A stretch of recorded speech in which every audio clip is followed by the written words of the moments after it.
पाकिस्तान में गुज़िश्ता 3 से 4 सैलाबों में 4600 अफराद लुक़्मा अजल बने। वज़ीर माहौलियाती तब्दीली मुसद्दिक मलिक कहते हैं कि 2022 में सैलाब से नुकसानात GDP का 9% थे। हमारा सीवरेज निज़ाम शदीद बारिशों का मुकाबला करने के काबिल नहीं रहा। लोगों ने आबी गुज़रगाहों पर होटल तामीर कर रखे हैं। इस्लामाबाद में वफाकी वज़ीर की प्रेस कॉन्फ्रेंस।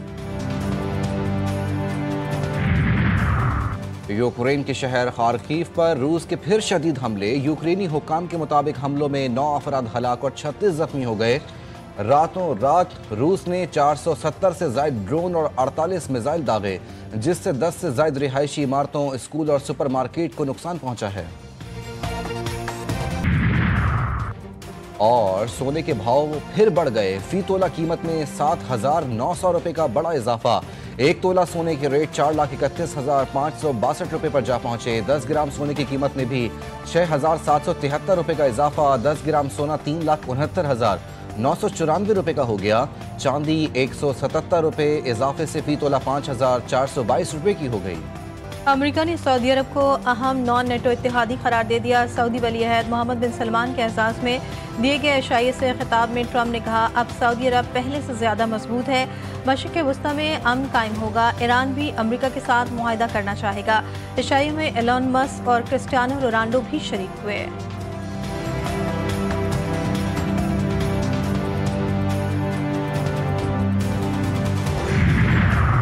नायब वज़ीर-ए-आज़म इसहाक डार की SCO इजलास के मौके पर आलमी रहनुमाओं से मुलाकातें। रूसी वज़ीर-ए-आज़म से मुलाकात में SCO रुकन ममालिक में ताउन बढ़ाने पर गुफ्तगू। नायब वज़ीर-ए-आज़म इसहाक डार चीनी वज़ीर-ए-आज़म ली शियांग से भी मिले। पाकिस्तान का खित्ते में मजबूत शराकतदारी पर जोर। ताजिक वज़ीर-ए-आज़म खैर रसूलज़ादा से मुलाकात में पाकिस्तान ताजिकिस्तान ताल्लुकात मज़ीद मजबूत बनाने पर इत्तफाक। दोतरफा ताल्लुकात को मुख्तलिफ शोबों में मज़ीद मजबूत बनाने के अज़्म का इयादा।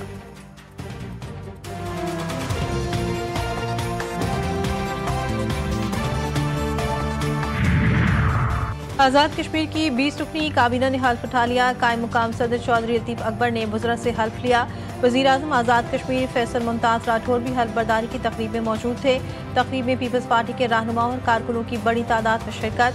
वज़ीर-ए-आज़म आज़ाद कश्मीर आज ही बुज़रा में महकमों के कलमदान तकसीम करेंगे।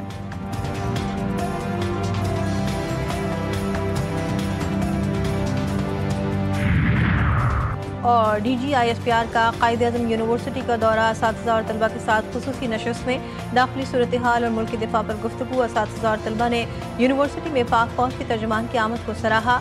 DGISPR ने तलबा को सोशल मीडिया प्रोपेगेंडा और असल हक़ाइक़ से मुताल्लिक़ आगाह किया। तलबा का कहना था कि DGISPR ने मिस इन्फॉर्मेशन पर तलबा के सवालात के मुदल्लल जवाबात दिए। हम पाकिस्तानी हैं, पाक अफ़वाज हमसे है। बाजौड़ में CTD एलीट फोर्स और पुलिस का मुश्तरका ऑपरेशन। अफगान खुदकुश बमबार और सहूलतकार गिरफ्तार।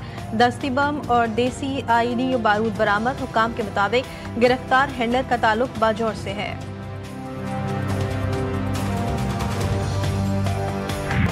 खैबर पख्तूनख्वा में सिक्योरिटी फोर्सेस की 2 मुख्तलिफ कार्रवाइयाँ। भारतीय प्रॉक्सी फितनल खवारिज के 23 दहशतगर्द हलाक। बाजौड़ में 11 खवारिज मारे गए। ऑपरेशन के दौरान खवारिज सरगुना सज्जाद उर्फ अबूजर भी हलाक। ISPR के मुताबिक बन्नू में कार्रवाई के दौरान 12 खवारिज को हलाक कर दिया गया। ISPR का कहना है कि सिक्योरिटी फोर्सेस और कानून नाफिज करने वाले इदारे इंसदादे दहशतगर्दी ऑपरेशन जारी रखेंगे। पाकिस्तानी अवाम का मुल्की सलामती के लिए अफगान बॉर्डर के हवाले से सख्त और दो टोक मौक़िफ़। अफगानिस्तान की दरअंदाजी और दहशतगर्दी के खिलाफ पाकिस्तान के इक़दामात को अवाम ने मुकम्मल कौमी मुफाद में करार दिया। पाकिस्तानी अवाम का कहना है कि अफगान बॉर्डर मुसलसल दरअंदाजी और गैर कानूनी आमदोरफ्त का बुनियादी रास्ता रहा है। अफगान बॉर्डर को मुकम्मल सील करके उसे आलमी सरहद की तरह सख्त ट्रीटमेंट देना जरूरी है। अफगानिस्तान से दहशतगर्दी खत्म होने तक बॉर्डर खोलना कौमी सलामती के खिलाफ होगा।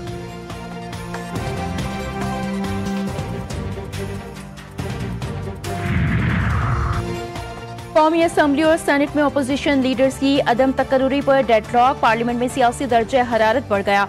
कानूनी रुकावटों ने अपोजिशन लीडर की तकर्रुरी लटका दी। स्पीकर और चेयरमैन सेनेट ने अपोजिशन को कानूनी मसाइल से आगाह कर दिया। PTI का अपोजिशन लीडर्स के लिए नामजदगियां तब्दील करने से 2 टोक इनकार। PTI क़यादत की जानिब से पेशावर हाई कोर्ट में दायर दरख्वास्त खारिज करवाने के लिए प्रोसीजर शुरू न करवाया जा सका। किसी को खुश करने के लिए एतराज़ात किए जा रहे हैं। PTI क़यादत का स्पीकर को जवाब।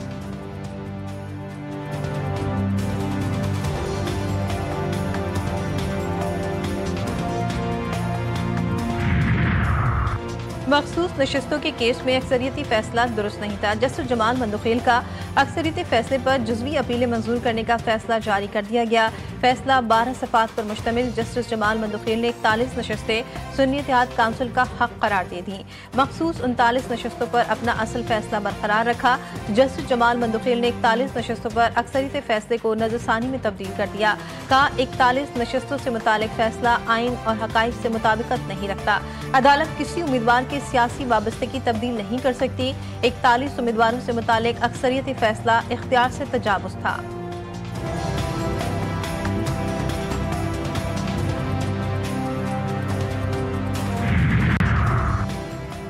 आज़ाद कश्मीर के 20 रुकनी काबीना ने हल्फ उठा लिया। कायम मकाम सदर चौधरी लतीफ़ अकबर ने वज़रा से हल्फ लिया।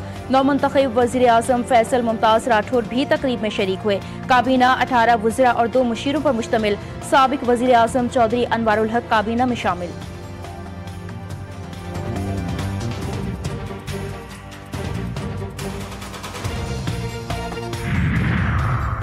कराची को इस साल 800 अरब रुपए मिलना चाहिए थे, 100 अरब भी नहीं मिले। विफाक कहता है पैसे वजीर आला को दे दिए, जाओ वजीर आला से ले लो। MKM रहनुमा मुस्तफा कमाल कहते हैं क्या सूबे बनाने के कानून में तरमीम नहीं हो सकती? बिल्कुल हो सकती है। पीपल्स पार्टी कहती थी ज़राई टैक्स नहीं लगना चाहिए। IMF ने ज़राई टैक्स लगाने का कहा तो जरदारी साहब ने ऐलान किया।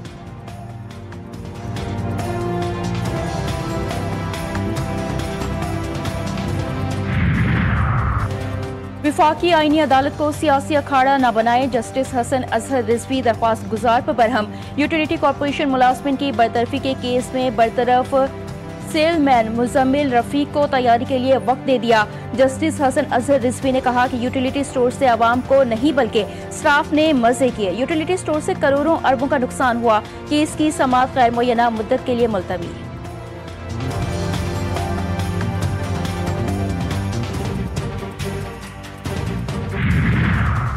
सिंध हाई कोर्ट ने कराची मेट्रोपॉलिटन कॉरपोरेशन को कंटोनमेंट इलाकों से MOUCT वसूल रोक दिया।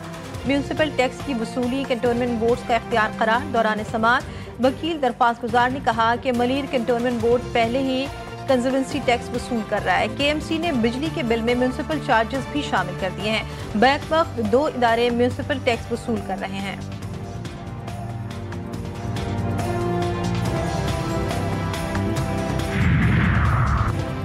दुनिया के आलूदा शहरों की फहरिस्त में दिल्ली 402 एयर क्वालिटी इंडेक्स के साथ सरे फहरिस्त। लाहौर 250 AQI के साथ दूसरे नंबर पर, जबकि कराची आलूदा शहरों की फहरिस्त में छठे नंबर पर। शहर कायद में फजाई आलूदगी 136 पार्टिकुलेट मीटर्स तक जा पहुंची। मौसम सरमा की एंट्री के बाद से सुबह के वक्त हल्की धुंध छाई रहने लगी।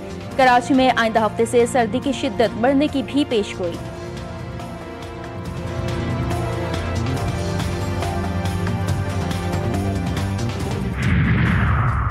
कराची के इलाके गुलिस्तानी जौहर भटाई कॉलोनी में एक गाड़ी पर फायरिंग से एक शख्स जाँ बहक, खातून जख्मी। पुलिस के मुताबिक जख्मी खातून जाँ बहक होने वाले शख्स की बीवी नहीं है। जख्मी खातून ने बताया मकतूल अली असगर उसके मोहल्ले का रिहायशी है। मकतूल अली असगर पर जमीनों पर कब्जे का इल्जाम भी था, मुकदमात भी दर्ज थे। लियारी अफशानी गली के करीब फायरिंग से एक शख्स जाँ बहक, उम्र तकरीबन 30 साल, शनाख्त न हो सकी।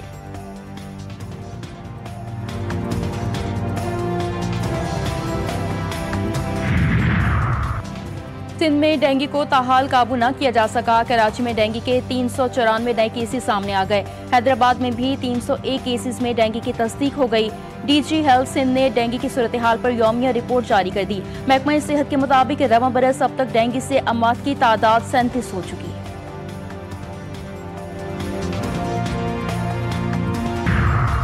नाअहल मोदी सरकार के भारतीय जंगी जराइम आलमी सतह पर बेनकाब। दिल्ली बम धमाके के बाद मकबूजा कश्मीर फिर से भारतीय बर्बरियत की जद में। बैनुल-अक़वामी नशरियाती इदारे TRT के मुताबिक भारत ने सिर्फ इल्ज़ाम की बुनियाद पर जनूबी कश्मीर में शहरी मकानात को धमाकों से मिसमार कर दिया।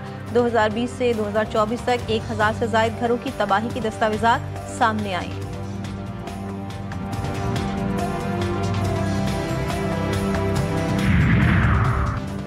पाकिस्तान पर 2 बड़े साइबर हमले नाकाम बना दिए गए। कौमी असम्बली की कायमा कमेटी बराए IT के इजलास में इंकशाफ। नेशनल टेक्नोलॉजी काउंसिल के हुकाम ने कायमा कमेटी को ब्रीफिंग में बताया, साइबर हमले गुज़िश्ता वीकेंड पर किए गए। तमाम हुकूमती इदारों को साइबर हमलों में निशाना बनाया गया। नेशनल टेक्नोलॉजी काउंसिल की होस्टिंग पर साइबर हमले नाकाम हुए।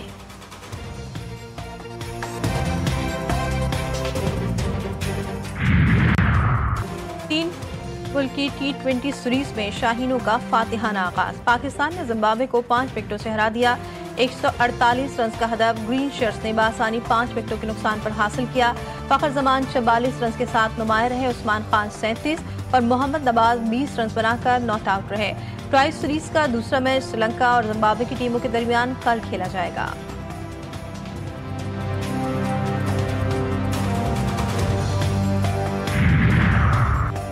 राइजिंग स्टार एशिया कप में पाकिस्तान शाहीन्स की फतुहात की हैट्रिक। पाकिस्तान शाहीन्स ने यूएई को 9 विकेटों से शिकस्त दे दी।